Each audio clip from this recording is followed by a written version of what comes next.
Buenos días, hermanos. Vamos a hablar de un tema que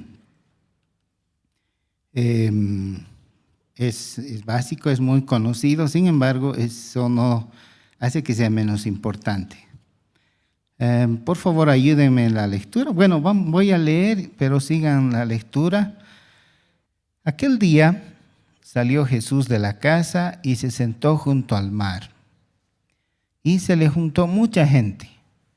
Y entrando él en la barca, se sentó. Y toda la gente estaba en la playa.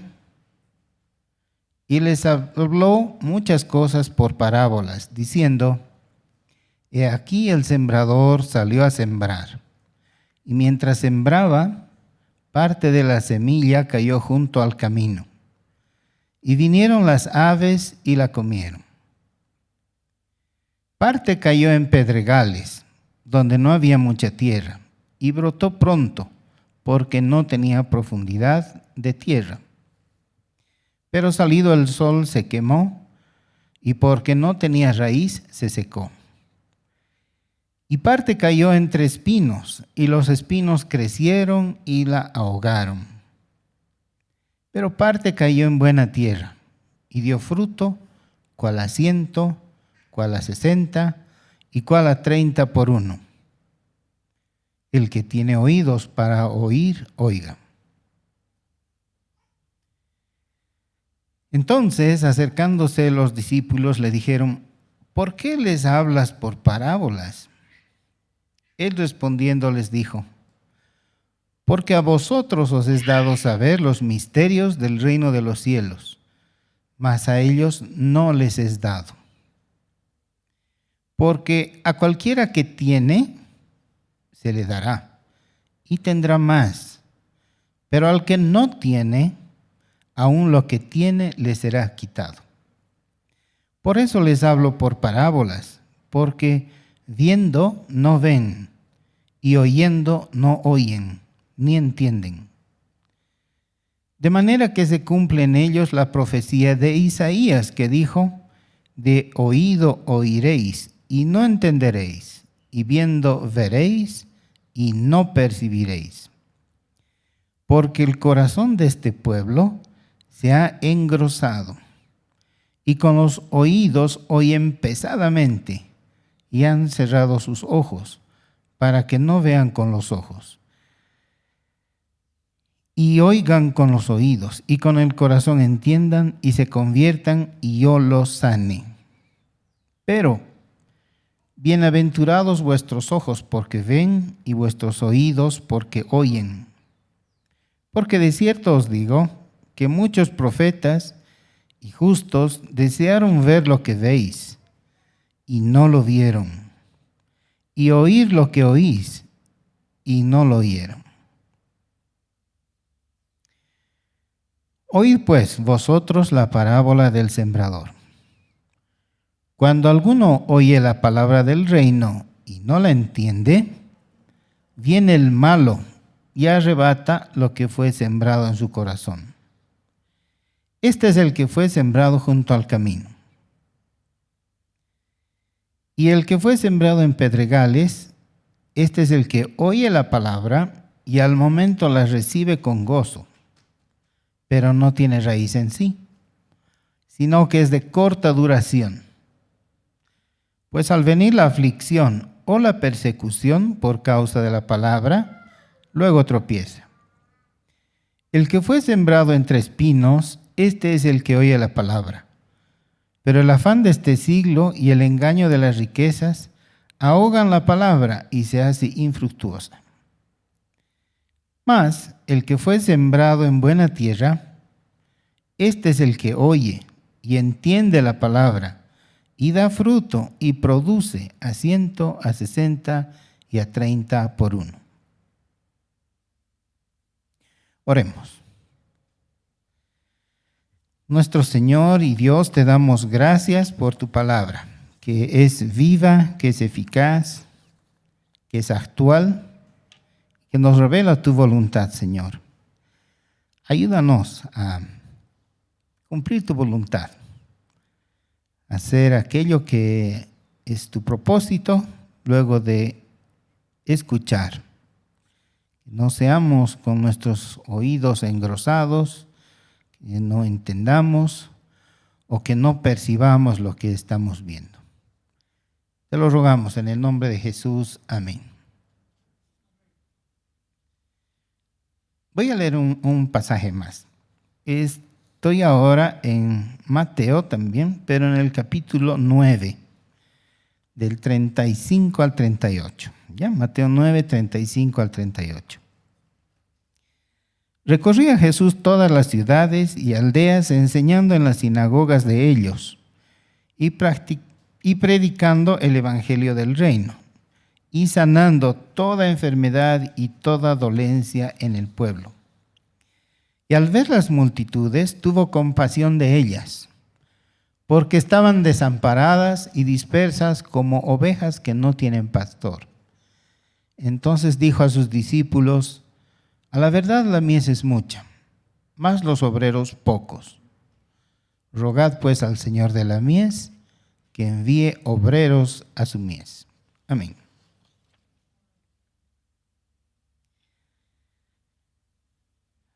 Tengo aquí una pregunta que es muy simple. Y dice: ¿eres cristiano? Si alguien nos preguntase: ¿eres cristiano?, ¿qué le responderíamos? No digan en voz alta, pero lo más probable yo creo que es que la mayoría diríamos sí, ¿no es cierto? Si nos preguntaran: ¿eres evangelista? Hace muchos años, hace mucho que no oigo de la misma manera, era sinónimo de lo que ahora decimos cristiano. Estos son evangelistas, decían de los hermanos que no eran católicos, pero eran evangélicos. Entonces posiblemente responderíamos, ¿parece la misma pregunta? Sí, soy evangelista. Si la pregunta se cambiase y nos preguntaran: ¿eres un evangelista?, parece la misma pregunta. ¿Qué responderíamos?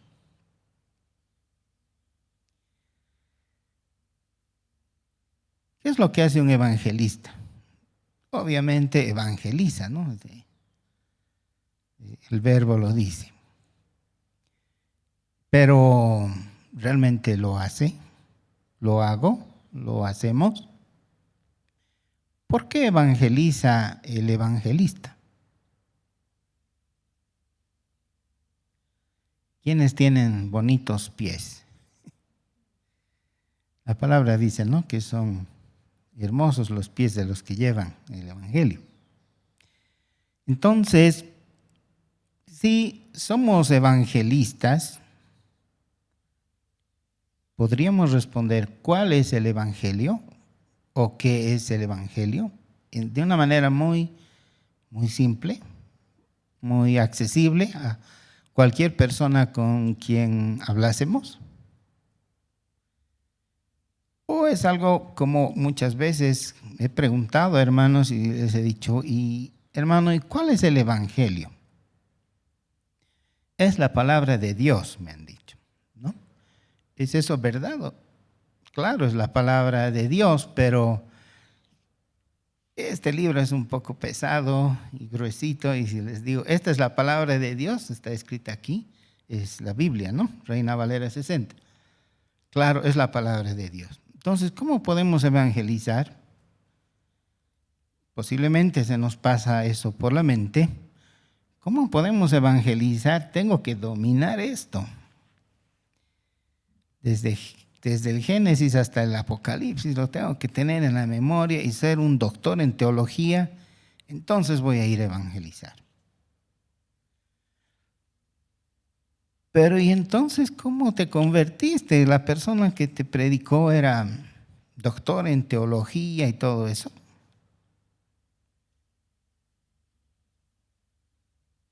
Entonces es importante que estemos seguros cuál es la parte crucial, central, el contenido, el sumo de todo este libro. Y es que Dios nos ha amado tanto que ha enviado a Jesús, al justo, a morir por los injustos. De esa manera rescatarlos del castigo eterno. No estoy repitiendo ningún versículo, estoy, digamos, explicando en mis propias palabras.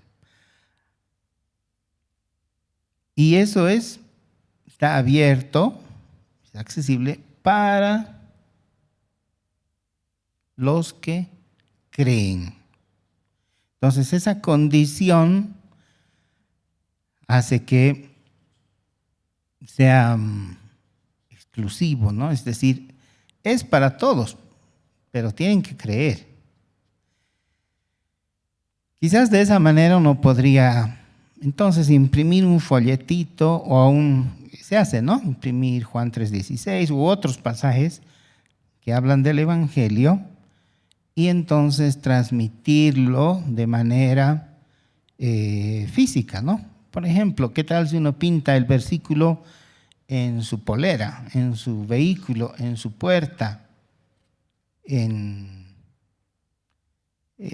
hace grafitis con aquellos, lanza papelitos desde un avión, paga en el internet para que salga cada rato esa propaganda mientras alguien escucha música, etcétera, etcétera? Uno podría poner quizás un resumen, un versículo, un pasaje, repartirlo, la tecnología ahora lo permite, ¿no? Por todo el mundo y estar contento. Ya prediqué el Evangelio, ya difundí el Evangelio. ¿Será eso suficiente? ¿O bastará? Cuando uno tiene acceso a algo muy bueno, por ejemplo, una comida deliciosa, un excelente producto, una nueva receta, ¿a quién le avisa? Hace unos meses un hermano de la iglesia me llama y me dice: Jaime, están vacunando. Están vacunando. No, yo le digo, pero eso es para la tercera edad. No, ya están vacunando en tal lugar, a tal hora. Yo fui y no me han hecho problema. Anda. Entonces fui y me vacunaron sin cola, sin nada. ¿Por qué me habrá avisado ese hermano? Casi no estamos juntos, yo no le iba a contagiar. Por el aprecio, ¿no? Por el afecto. Entonces, cuando uno tiene algo muy bueno, digamos, están haciendo rebaja de tal cosa en tal lugar. Anda, a mí me ha funcionado, me han dado la rebaja, el 2x1, lo que fuera. Y entonces transmite a esa persona y va. Pero si no estás muy seguro, digamos que es una receta nueva y no sabes si te salió bien, entonces no quieres tal vez compartir con todos, ¿no? Tal vez está feo, está picante o algo, entonces no estoy seguro. Mejor no digo nada. Voy a probar primero o algo así. Entonces, para evangelizar, ¿qué debiéramos hacer? Hace muchos años, recuerdo que habían campañas evangelísticas en estadios, en plazas, en el Coliseo, ¿no? Llegaba un evangelista famoso, pero hace tiempo que no llegan, creo. No, por lo menos no he visto publicidad de un evangelista famoso que venga, predique y muchos se conviertan. Entonces, ¿cuál será el paso más básico antes de evangelizar?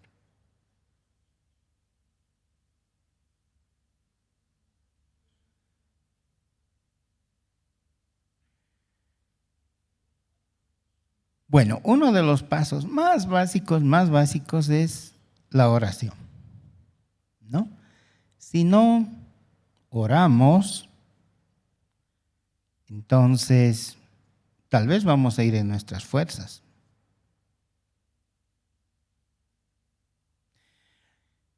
Si la pregunta fuera, hermano, ¿oras todos los días? Seguramente muchos levantarían la mano y dirían, sí, yo sí.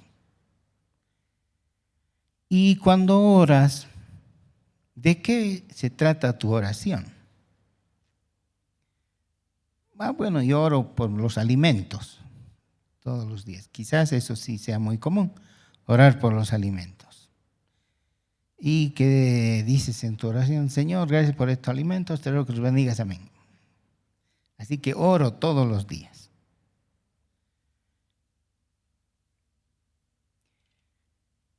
Al orar y hablar con Dios, ¿tienes certeza de que va a contestar tu oración?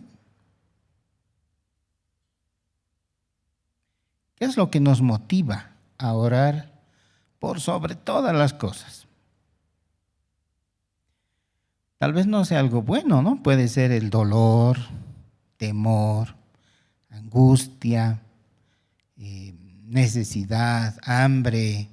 Entonces, claro, uno ora con muchas ganas, ¿no? Cuando está en esa situación de necesidad. Y si la pregunta fuera al revés, ¿qué te impide orar? Es que estoy muy ocupado, es que ya le he dicho todo y Dios ya sabe. Y para evangelizar, bueno, aquí somos presbiterianos, nosotros creemos que el Señor ya nos ha escogido. Entonces, haga o no haga yo, igual los que se tenían que salvar se van a salvar. Entonces yo no necesito hacer gran cosa porque si Dios quiere va a salvar y si no, no va a salvar. Al que quiera le va a salvar y al que no, no, yo no tengo nada que hacer aquí o no necesito. Realmente lo que a uno le impide orar es el pecado. Eso es lo que le impide orar. A veces uno juzga y dice, Dios, oro y Dios no me contesta. Le pido y no me da.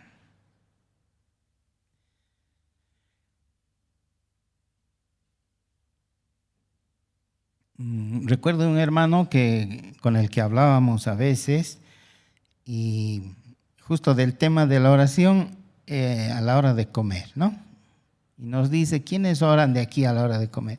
Todos, yo no, nos dice. Yo no oro antes de comer. Entonces ya lo estábamos viendo con cara de pecador, ¿no?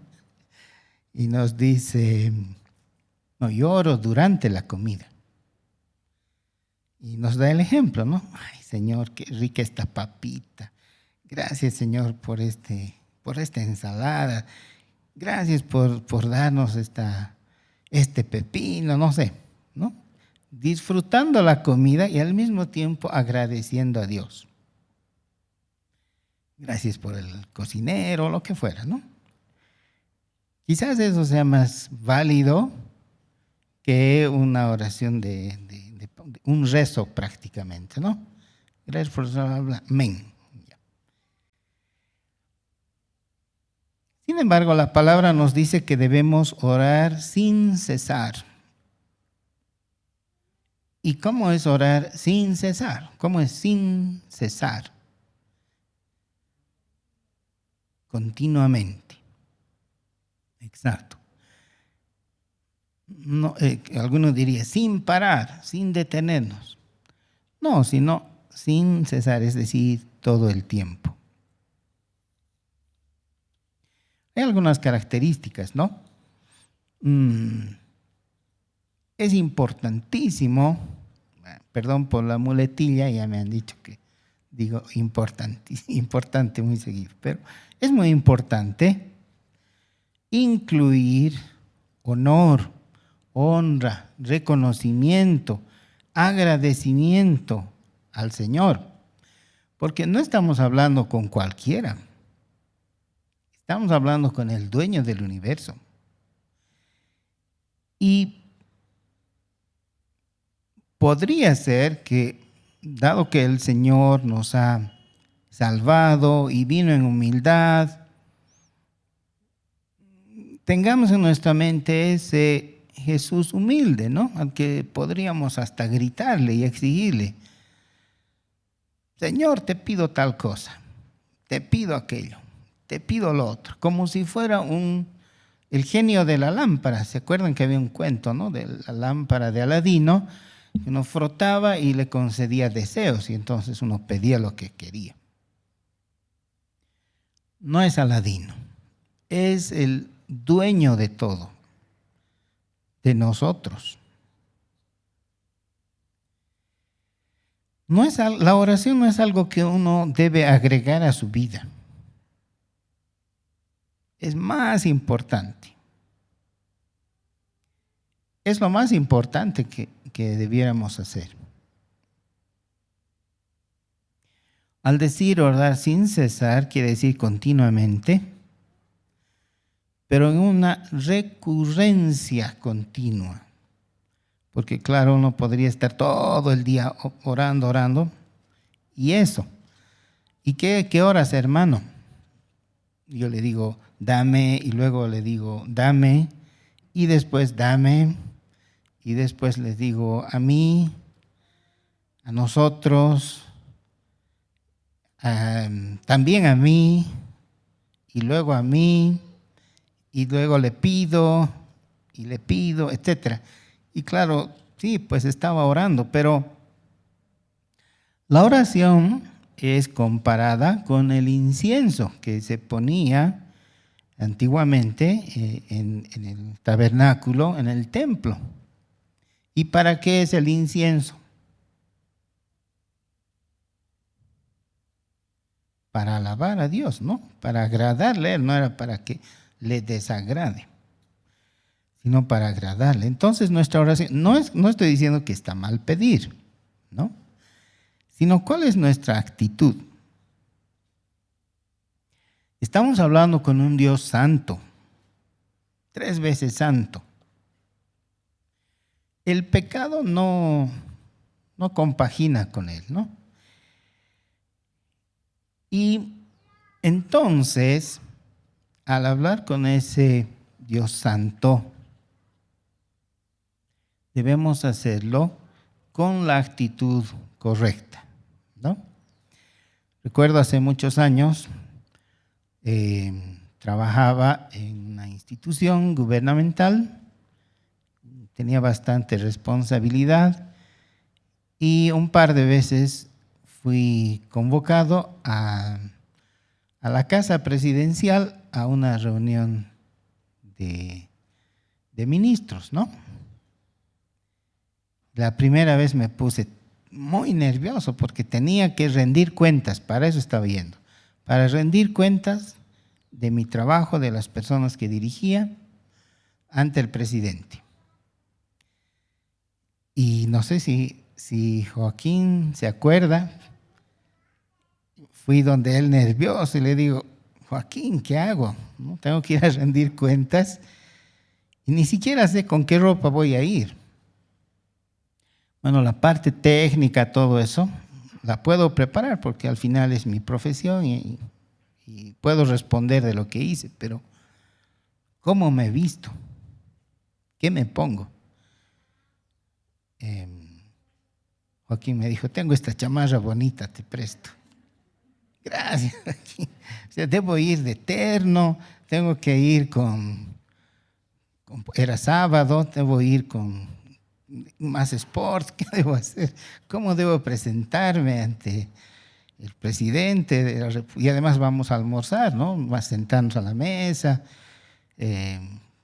¿Cómo debo servirme, ¿no?, los alimentos? ¿Cuándo callarme? ¿Cuándo hablar? Bueno, eso era antes. Pero, y para el dueño del universo, ¿cómo nos acercamos? ¿Con qué actitud vamos?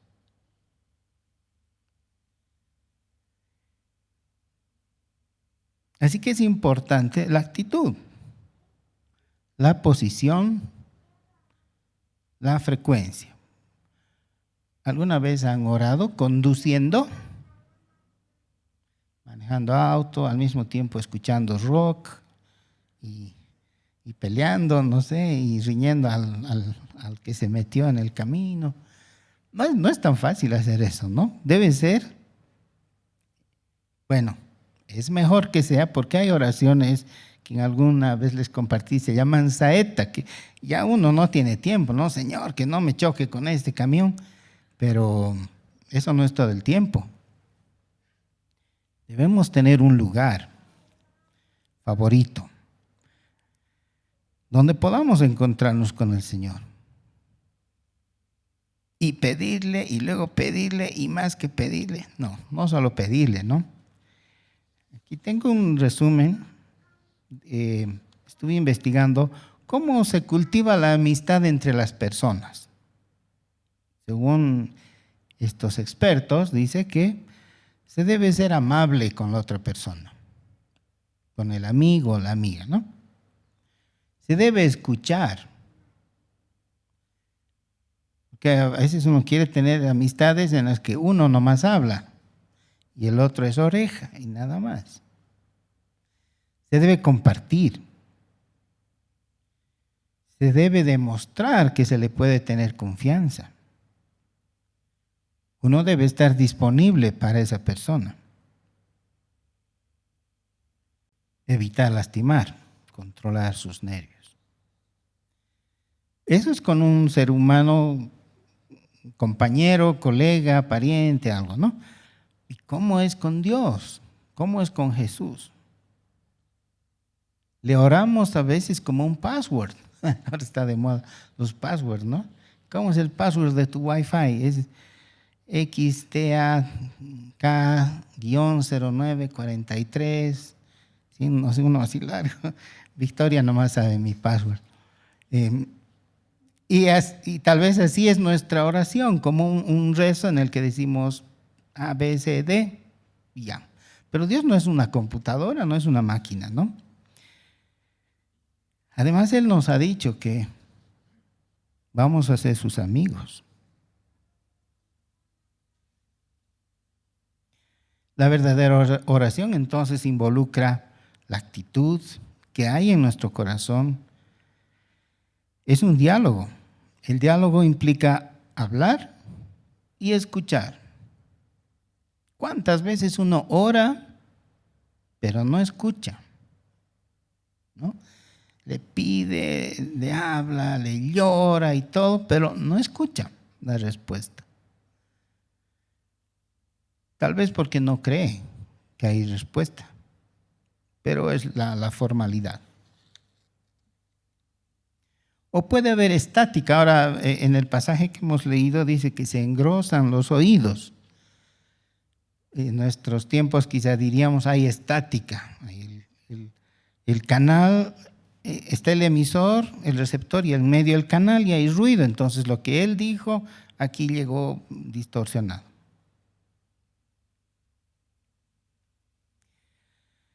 Muy bien, entonces ya sabemos que es con una actitud particular, con respeto, también cómo debemos vestirnos, ¿no? De eterno, no, de blanco, sí, de blanco, como cadetes de la naval, más blancos. ¿Y cómo se hace eso? La Biblia nos dice, ¿no? ¿Quiénes son esos de las vestiduras blancas? Aquellos que se habían purificado en la sangre del Cordero. Esos que han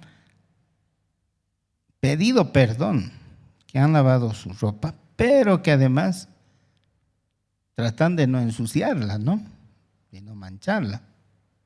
Entonces la conducta tiene que ver. la actitud, la conducta, la reverencia, el contenido y el escucharle. Para todas las oraciones en general es necesario tener seguir estos pasos, pero principalmente para evangelizar.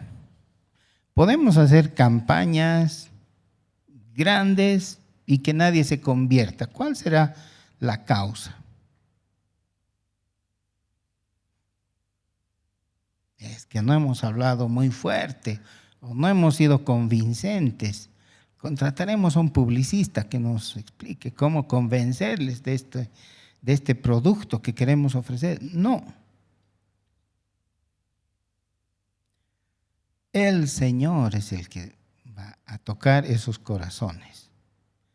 Nosotros somos los instrumentos, pero debemos estar dispuestos. En el salmo que hoy leyó Katy, el Salmo 19, nos habla, ¿no?, que puede que tengamos aún pecados de los que no estamos conscientes. ¿No es cierto? Debemos pedir perdón también por aquellos. Debemos purificarnos antes de entrar a la presencia del Señor y hacerle el favor de orar. No. El favor es para nosotros. Pero en el pasaje que hemos leído ahora en la introducción, dice que la mies es mucha y los obreros son pocos. Dice que roguemos para que el Señor de la mies envíe obreros a la mies. Pero si es de Él, ¿para qué le vamos a rogar? ¿No? ¿O cómo funciona? Por ejemplo, digamos que Vicky, que está allí, me dijera: papi, quiero poner mi mano sobre la mesa, pedime que ponga la mano sobre la mesa. Parece un poco redundante. Es un misterio, pero Dios quiere que oremos para que Él envíe obreros a la mies. Que tenemos que ser nosotros, ¿no? La mies está madura, está lista, pero tenemos que pedirle para que nos envíe.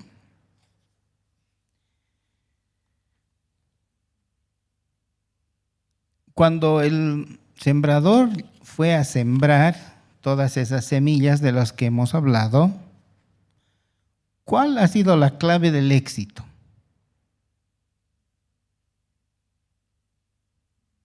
Dice que unas cayeron en piedras, entre espinas, en el camino, pero las que han fructificado, ¿cuáles eran?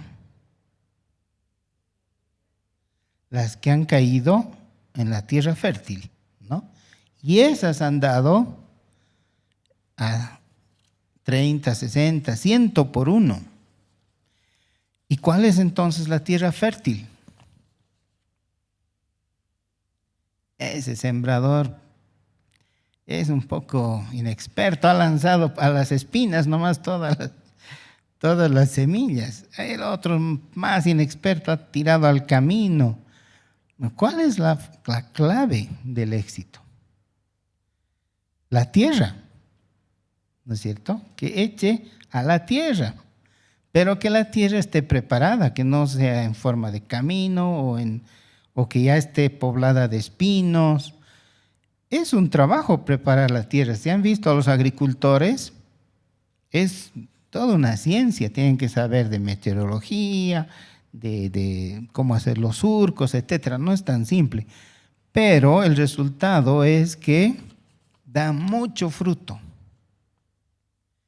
Entonces, si vamos a predicar y evangelizar, debemos preparar la tierra. ¿Y cómo la vamos a preparar? Sí, hermanos, con oración. Eso debe preceder. Señor, voy a hablar con tal persona. dame gracia, dame las palabras para... Todas nuestras oraciones debieran tener ese filtro. Santiago nos dice, ¿no? Porque hay oraciones que pedimos y no pasa nada. Pedimos y no recibimos porque pedimos mal. ¿Y cómo es que pedimos mal? Porque piden para sus deleites. Entonces la motivación de la oración no debe ser para nuestros deleites. Señor, que me saque la lotería. No. O salud, dinero y amor. No. Es para que Él sea glorificado. Ese es el fin último. Si vamos a pedir que alguien se convierta, es para que Él sea glorificado. Si le vamos a pedir que nos sanemos de nuestra enfermedad, es para que Él sea glorificado. Si vamos a pedir que nos aumenten el sueldo, es para que Él sea glorificado. El Padre Nuestro empieza por ahí, ¿no? Entonces, hermanos, resumiendo, ¿queremos que otros se conviertan?